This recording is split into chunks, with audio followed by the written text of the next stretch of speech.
It is a strange thing to have seen the last year pass me by.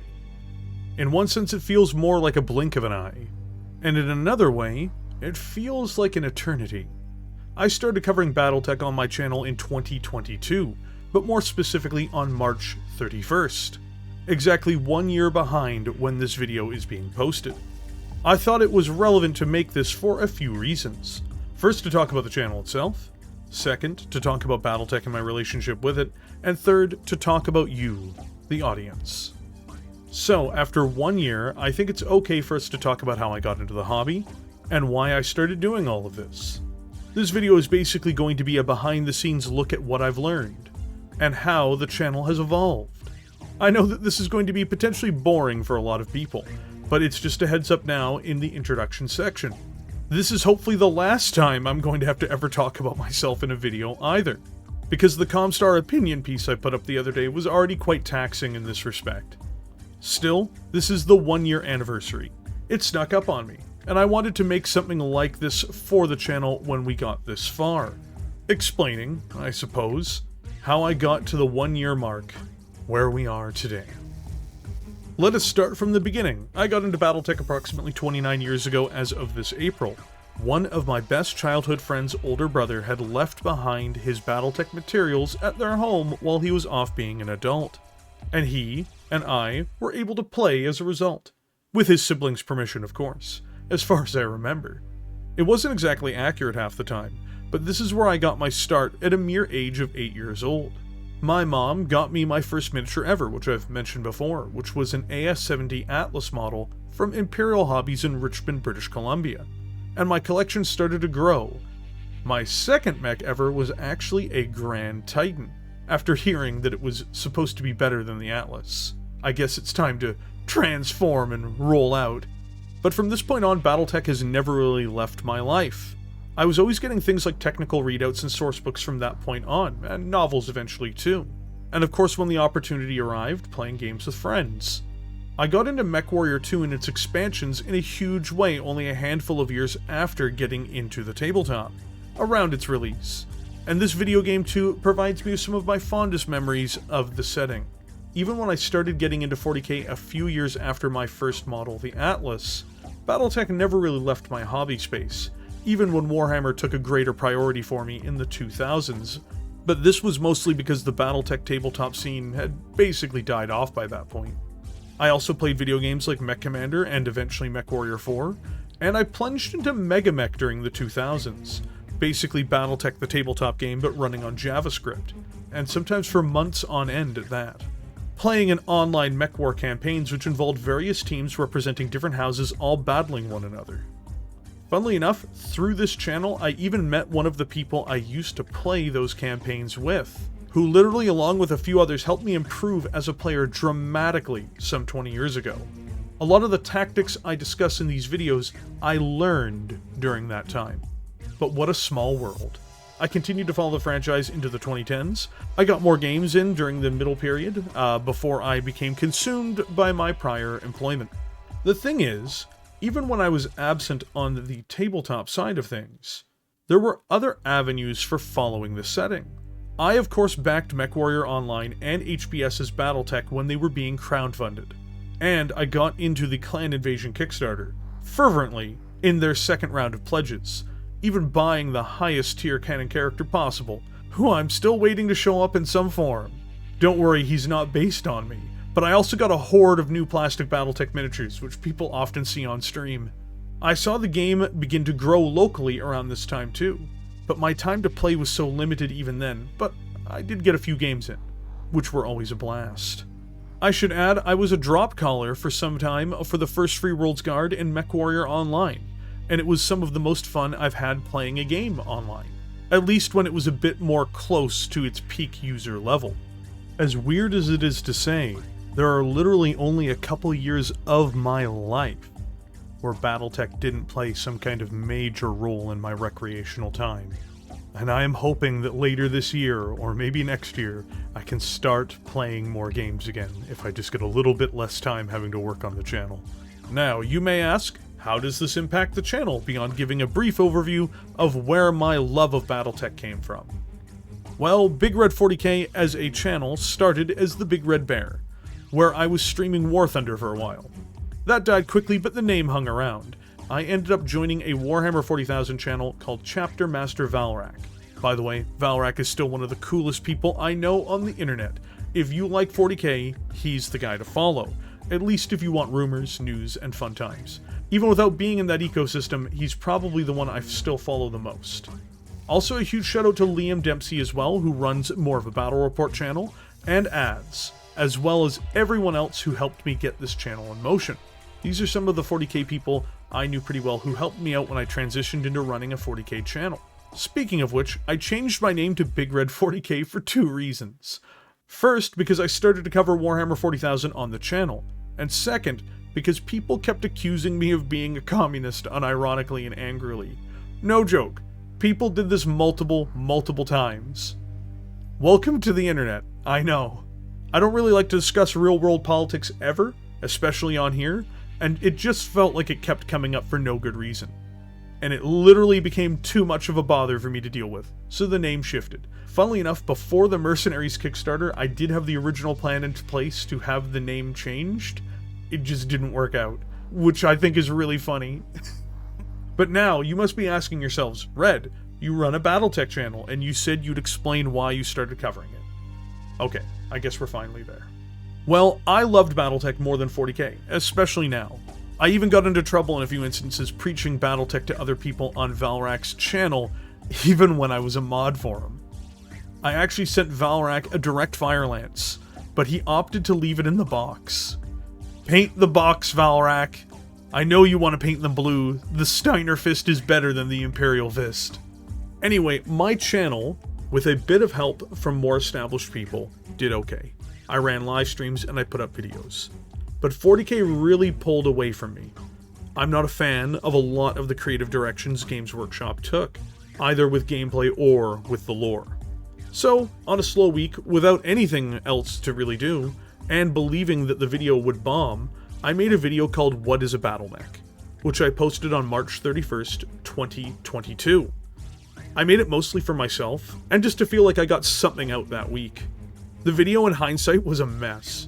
A 6-minute video that I managed to tape together with a lot less knowledge or know-how of how to do scripts and editing. But it did surprisingly well. I was stunned because it actually did better than my 40k videos. I'd mostly covered 40k over Battletech because I genuinely thought no one would be interested in me covering the latter. With it being successful, while still covering 40k up until that point, I made a follow-up video, which did better than the original. The biggest thing on the channel that happened was I made a video called Huge Battletech News, which had something crazy thing like 30,000 views in a week. And more or less after that, I made the decision to really cover Battletech moving forward. I created a plan for content, not knowing if people would enjoy it, and I started working out what order I wanted to do things in. I've always loved mechs most of all, and the technical readouts themselves have always been my favorite books for the hobby. Learning about the machines, why they were made, what they did, and who built them. So I leaned into that. Really, I just wanted to talk about giant killer robots, piloted by inglorious, detached nobles and genetically engineered psychopaths. What's wrong with that? I think one of the most important things I want to stress in all of this is the amount of learning I've had to do, and all of the mistakes I've made along the way. In the first batch of mech videos, I mostly used one primary sourcebook, which was an original copy of Technical Readout 3025. That was a mistake. I learned it well with the Zeus video, where I not only made an error messing up the 6T and the 6S, but also the material was no longer accurate to where the Zeus would arrive, and even other parts of its origin.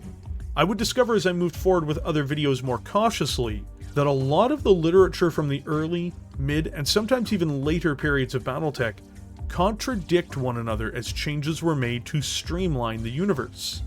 The Highlander was another mech with notable issues regarding its development being different in some books as compared to others.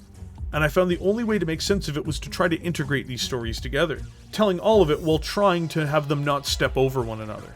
By the time I did this video, I'd learned a lot of lessons, and I was able to negotiate my way through it, which is why it is still one of the videos I enjoy myself. Sometimes these things made me want to pull out my dwindling hair when I did research to confirm the contents of the video.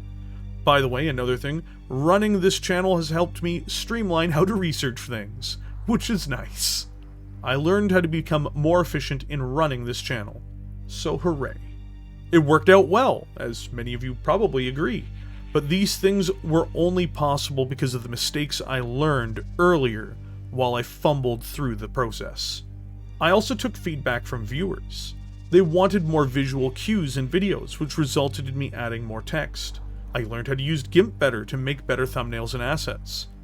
I became better at running the basic video editing software that I use for the channel. And I learned one of the best things you can do is to try to improve on yourself and your own stuff, rather than obsessing about what other people are up to. I would argue the channel almost has eras, like the setting itself, weirdly enough. There are significant videos that take place where I make big leaps forward in figuring out a better format, or just enhancing the quality of the scripts and writing significantly.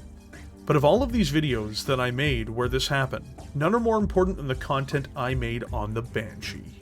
Before I did an overview on this mech, my videos were pretty basic tactical overviews of the machines in the setting, which really didn't hit with any significant value in how they were used in the setting. And they really didn't tell the story of the battle mechs themselves. The thing is, there was no punch to these videos. When I made the Banshee, I knew the mech had a special story in how it evolved from being one of the worst mechs of all time to being one of the best, and to being one of the only machines that was one of those that the Inner Sphere could deploy that could potentially fight off a clan heavy mech during the invasion era. To this day, if I look back on my older content, I still think the ending line for the Banshee's video is one of the best I've written for the channel. That being, if this mech were a character, it'd have been the hero of this story. I made the decision when making that script to experiment, to try something new, and it became a new template of how I would cover mechs moving forward. I didn't just talk about the battle mechs in terms of their raw numbers anymore, or their broad tactics. Though I still did, I learned to talk about the story of the mech, and eventually their story through the ages. The Atlas video was another massive evolution of this, and it would be the standard for the channel moving forward. The Warhammer and Marauder got similar treatment themselves, and then the Highlander as well as the King Crab. Next, I did my first truly big non-mech video, which was Battletech Clan Wolverine, which was originally done as a punishment from the YouTube members in the chat because they knew I wasn't a big fan of them. And they voted for me to make a video on it largely to meme on me, I suspect. After doing piles of research though, instead of developing a meme-filled video, which I think most of them had expected, I built a video talking about the Wolverines and their demise with as much sincerity as I could. It also became the start of me quoting characters in the longer format character pieces, or faction pieces. The quotes were powerful, I found, and always framed what I was talking about. It was yet another thing I learned, and the video was extremely well received at the time. People also appreciated my delivery of Nicholas Kerensky in the video, and how I delved into creating a voice for the character, delivering his sociopathic declarations with the cold void and tone it deserved. After this, the next evolution was for me to start using visual aids in the video, starting with the Anzu. And this would evolve and improve with time as well, basically writing out information about the mech and providing it on the screen while I discussed it further by my voice, obviously. But the big leap forward in how I learned to make videos, and how I approached the channel visually and in terms of delivering a story, was the Origins of Comstar video. I spent an agonizing amount of time on the script, as I broke it up into primitive versions of what the segments I'd be doing later looked like.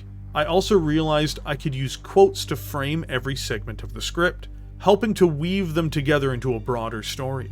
This is also where I began to use more effects on screen, and I overdid it at first as I tried to find the right balance. I was inspired by the trailers from one of my favorite video games, a game called World in Conflict, and originally it was only going to be used in the Comstar video alone, but it just worked, and it added something to the channel, I thought.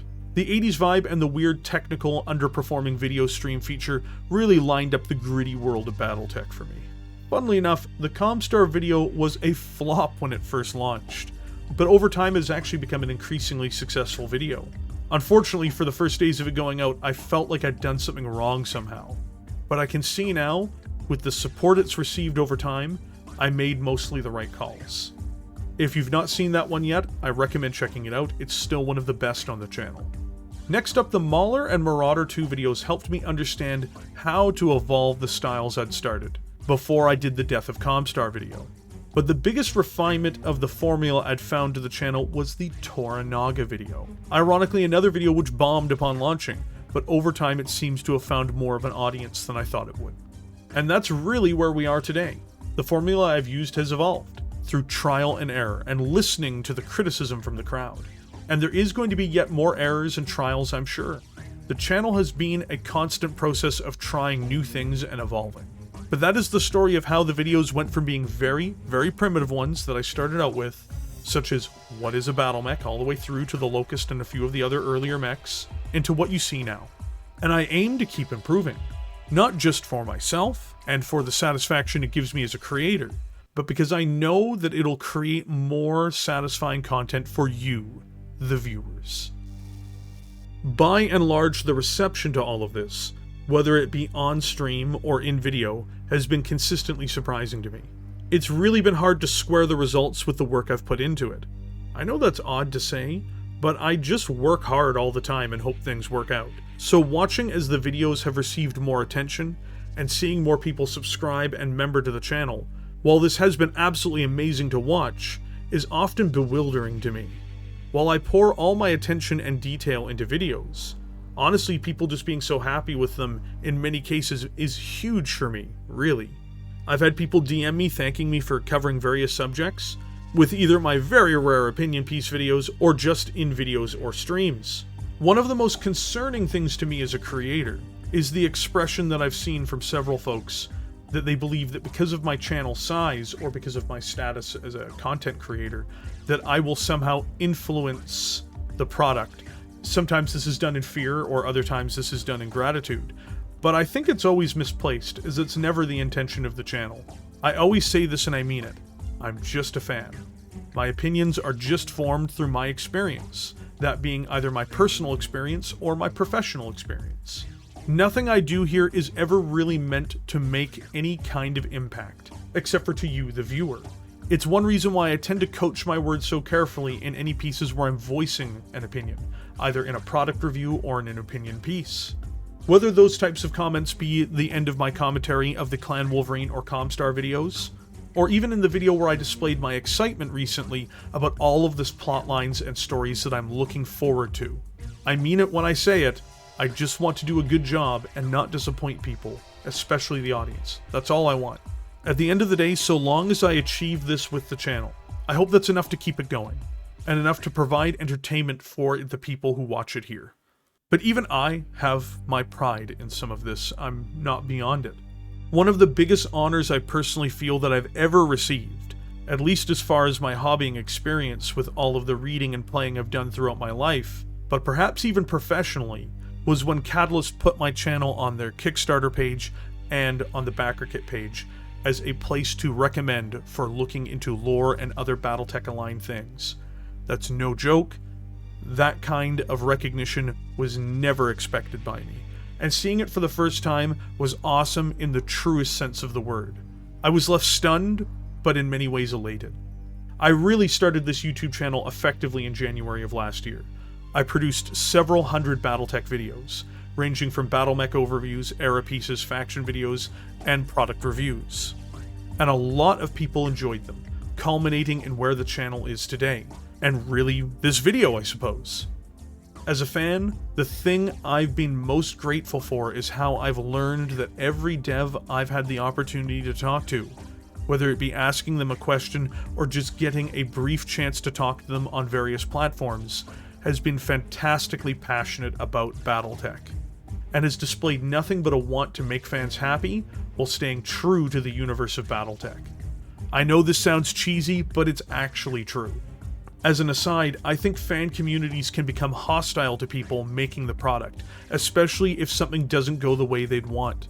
and they believe that the people in charge must be evil or in some ways inept or hostile themselves. I don't think I could say anything that could be further from the truth when describing this. Now, that doesn't mean I'm happy about everything that has ever happened.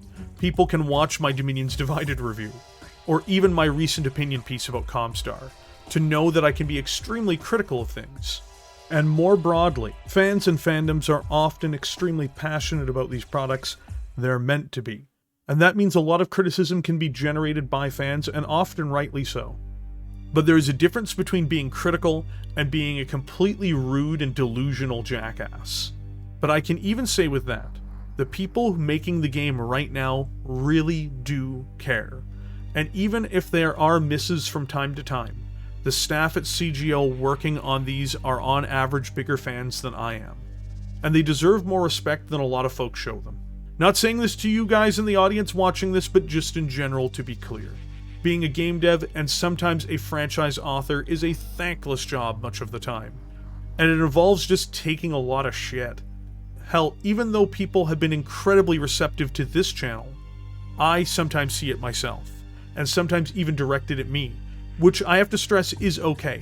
It's just something that helped me realize what the devs go through. Not only are these people talented writers and game designers, and they can back up their in-universe knowledge, but they're all fans themselves. Some of the writers and producers have literally worked on Battletech since the FASA days, so it's even more insulting in my opinion when people call the modern work fan fiction. These are in many cases the literal same creatives who worked on Battletech at the height of the franchise in the 90s. I'd argue it's at a new height now, so for context, I mean in the past, not in this moment. People always remember the things they don't like, but they often forget what they enjoy. Just remember, if something doesn't meet expectations, it doesn't mean that the people who worked on it were somehow bad, or mean, or anything like that. These narrative products are complicated, especially with the volume of people working on various projects. This last week, I totally forgot was the anniversary of the channel truly getting started, and it has been one of the best weeks I've ever had as a fan of the setting. The people who work at Catalyst on their miniatures and storylines are majorly responsible for that. But to get off that tangent, where I've accidentally turned 2 sentences into several paragraphs, the channel would be nowhere without you, the viewers. I'm forever humble in ways I can't give justice to in words, and I'm even terrified in a way that people have enjoyed what I do here. As weird as it sounds, I don't even feel that a lot of the support that is shown to me is warranted often. I say it at the end of every video, but the channel really would go nowhere if it weren't for the people who appreciated it. Know that I really do live in constant fear of disappointing you, the audience, so I'll always do my best to bring you the best that I possibly can when covering any subject on the channel. That includes product reviews, battle mech coverage, long format lore videos, and live streams, and anything else I do here. If I can feel the way this last week has been for another week, I think I might get a glimpse into what paradise looks like. Sincerely. But where would this video be without talking about the future? I normally reserve glimpses of what's to come to my community page here on YouTube. There is an enormous amount of things that I'm going to talk about here though, about the future content of the channel, so buckle up. After all, it's the end of the first year, so I don't mind giving you all a bit of a sneak peek. A lot of people know that there are 3 more vehicle videos for me to do in honor of the Battletech Mercenaries Kickstarter, a major release and event from Catalyst that I've wanted to support. By the way, at the time of making this video, the Kickstarter is up to 4.7 million in pledges, and it's looking to hit 5 million by the weekend or next week. I'd recommend checking it out, as I am supporting it myself. But of course, read what's on offer on their page first. Once it gets past 5 million in pledges, for the battalion tier, it gets fantastic. Anyway, that's another sidetrack. I'll have a link in the description below to their Kickstarter. What comes after vehicles? Well, I've got 12 more of the original 16 3050 Omnimechs to complete. They're going to be done in order of 1 light, 1 medium, 1 heavy, 1 assault per 4 videos until they're all done. The Timberwolf and the Executioner are both going to be getting extended videos, and these will be more in line with what you've come to expect from the Mauler and the Marauder too. And where do things go further from here? The channel members will get to vote on 4 mechs for me to cover after that from the Dark Age. And those will be reviewed before I start covering Technical Readout 3055's mechs. TRRO 3055 is one of my favorite technical readouts ever, so this is hugely exciting for me personally. They'll get their overviews, again in the same form of 1 light, 1 medium, 1 heavy, 1 assault, until they're all done. I'll be starting with the Inner Sphere, before moving on to the clans. For both the Inner Sphere and the clans, it has some of my favorite machines. So it's probably going to be some of the most exciting things, mech-wise, that I've been waiting to get through to on the channel. You'll probably love it. Even now, I coach my words. So, now separate from these kinds of videos though, there are the long format, member-voted videos. These videos are the ones like Clan Wolverine, the Toranaga video, and both the Origin and Death of Comstar videos. There is a vote going on right now for channel members, in a tournament of videos, to determine which will be the next video after the current planned project gets into production. Right now, the early winners are the Deep Periphery, which could be interesting, the Eridani Light Horses, another interesting subject, and the Taurian Concordat. Something I didn't exactly expect to defeat the Grey Death Legion as an option, but life is full of surprises. All the same, the long format videos are set to evolve again, because the next major project before the winner of the tournament gets a video is the Wayne Waco video, where I will be covering Wayne and his Waco's Rangers from their beginning to their end. This was again voted on by YouTube members for the channel, and I think it's going to be an absolute blast. I'm basing the theme on excerpts from various short stories and novels, and I'm going to be using Western music for much of the video. But a huge part of this video is it's going to be one of the first ones done with an enormous amount of art, funded by the channel for various scenes and shots, as well as for the thumbnail itself.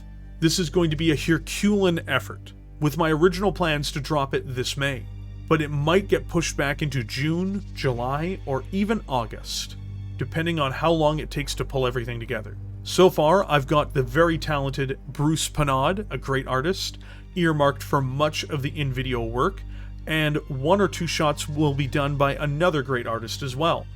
I'm just waiting for their schedule to clear up. There are potentially options for a few other artists I might reach out to for certain scenes, but those 2 are likely to get the lion's share of the work that I am working through. So I just wanted to give you all a glimmer of what's to come on the channel. More mechs, more long format videos, more member-voted content in various spaces, and hopefully more news content as well. But I should add there is one last point. The channel name will be changing, as I mentioned earlier. I actually intended to change it before the Kickstarter happened. It's not happening yet because I'm having a custom mech designed. It's just taking a bit longer than anticipated on the visual end of things. Once this is done, I'll be making that the channel mascot, along with a long format video for the mech, and I will be confirming the channel name change at that point. Don't worry, it's still going to start with Big Red. I see all of these things as the beginning of the next evolution of the channel, and I hope it works out for everyone to enjoy the channel even more as it continues to change and advance. Also, because I get asked this a lot, yes, the original 3025 and some of the 2750 mechs I covered on the channel will be getting videos to redo them, but this will not happen until I have finished covering up to Technical Readout 3060, the last of the original FASA technical readouts for mechs, if I remember correctly. I just covered them last year, and I don't think they need a massive amount of exposure when there are just so many other mechs to explore, especially because a lot of people have never even used these alternative machines before, let alone heard of them. I just wanted to add one more section to the video, very briefly, which is that there are other Battletech channels out there as well. Some don't post as often, but they post incredibly high quality work. Everyone knows the Black Pants Legion, and of course I recommend. Tex and his team produce high quality work that is entertaining and informative. We're talking about the best dedicated Battletech content on YouTube. I'll add that I've reached out to Tex a few times for either information or to ask questions, and he's always been a cool dude to me, and he supports a lot of great causes when given a chance on his channel. I recommend checking out that channel if you haven't already. Sven van der Plank is another incredible channel doing immense, in-depth documentaries on the Inner Sphere, from the Star League into the Ameris Civil War. Eventually the channel should be covering the Succession Wars as well. He's reached out to me regarding borrowing my voice a few times, and I will add that it was great to help him out in this respect. The most notable time that I was asked about this though, it was a great honor, in particular because he asked me to do the introduction for Star League Civil War Operation Chieftain. I recommend giving his channel a look, as he creates some great quality content, and it is worth your time. He deserves more views than he currently gets. The last one I'll be mentioning this time around is Mechanical Frog, and his trendy frog in an elemental suit avatar. He does not only do great videos, but he's doing an entire Explorer Core series at the moment, which he is basically doing as his own fan project. He's another channel I think deserves more support, and I'd recommend checking out his channel as well. All of these channels will be linked in the description below. I just want to say it's been a roller coaster for me following all of this. I have been working on the channel and the videos within every single day for almost a year. People ask me how I got so much content out. The truth is, I just really work a lot.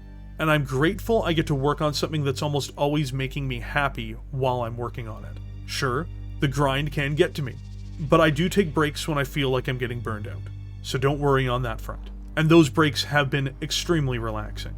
60 hours a week is a lot when you're doing something that you have apathy for or hatred of. But I don't hate what I do, nor do I have apathy for it. I feel incredibly energized and passionate about what I do here.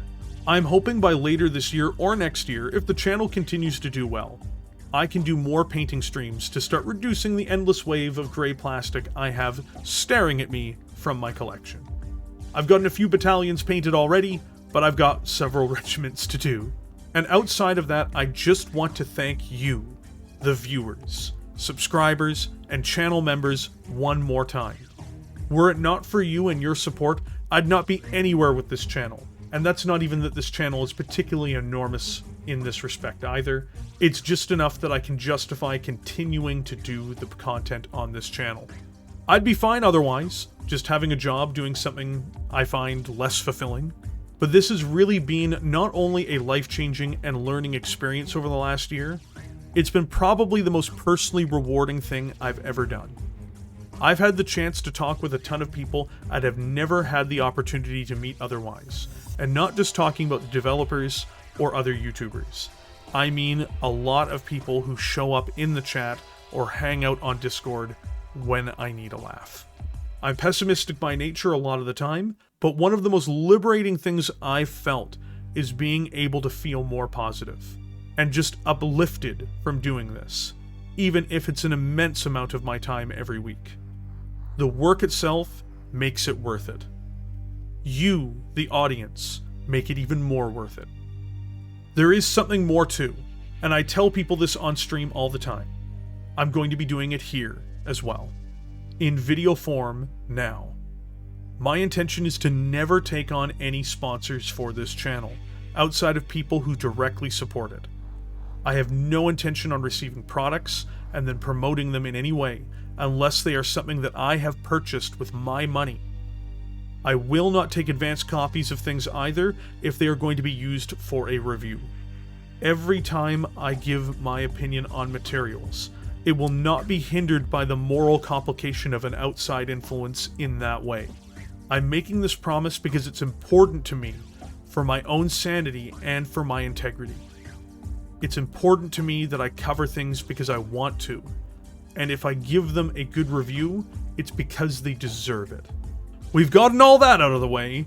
You know, I literally wish I'd started this channel with Battletech, rather than not having faith in it from the start. This is the single biggest regret I've had over the last year. I'm going to end with this. Being positive all the time is impossible, so I won't tell everyone just to stay positive and happy. That's probably not even desirable anyway. But what I want to say is, I am glad so many of you have found enjoyment in what I've been allowed to do here on YouTube. And I hope that you pass a bit of that positivity onto someone else in your life, or even just into the hobby space. A glimmer of it can change someone's life for the better. I promise.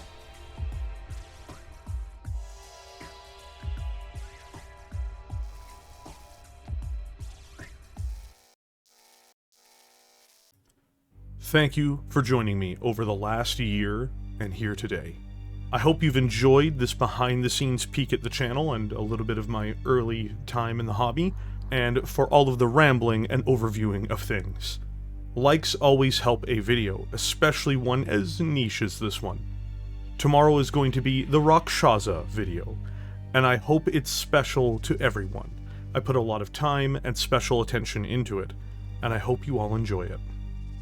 If you want to follow my stuff, I'd recommend subscribing if you're new here or haven't taken the step to subscribe yet to the channel. And with that, I will catch all of you in the comments section below.